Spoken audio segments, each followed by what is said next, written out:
وزیر داخلہ رانا ثناء اللہ نے عمران خان حملہ کیس میں بننے والی JIT پر سوالات اٹھا دیے۔ کہتے ہیں عمران خان ایسا 2 نمبر آدمی ہے کہ اس کو فائر ہی نہیں لگا اور ڈرامہ 2 ماہ سے کر رہا ہے۔ ملک ڈیفالٹ کرنے کی مہم عمران خان گزشتہ 2 ماہ سے چلا رہا ہے۔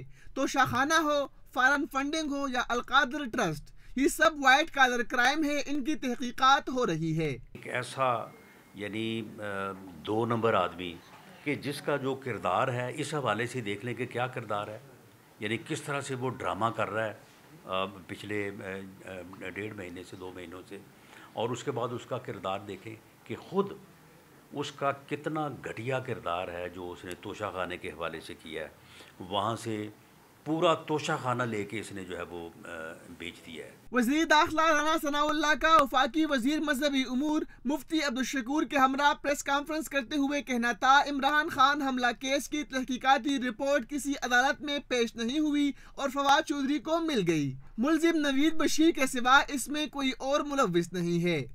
دیکھیں یہ واقعہ جو ہے، یہ وہ جو ملزم ہے نوید بشیر، اس کے علاوہ اس واقعے میں کوئی اور دوسرا تیسرا ملزم نہیں ہے، اور یہ سنگل فائرنگ کا واقعہ ہے، اور وہ بندہ ریلیجسلی جو ہے وہ موٹیویٹڈ تھا، اور وہ سیلف موٹیویٹڈ تھا، کوئی اس کے آگے پیچھے نہیں ہے۔ وزیر داخلہ رانا ثناء اللہ کا مزید کہنا تھا، طالبان نے پاکستان سمیت پوری دنیا سے وعدہ کیا ہے کہ وہ اپنی سرزمین کو دہشت گردی کے لیے استعمال نہیں ہونے دیں گے۔ وہ اس پر عمل کریں۔ اگر اس معاہدے پر افغانستان عمل کرے تو پاکستان سمیت دنیا میں امن قائم ہو جائے گا۔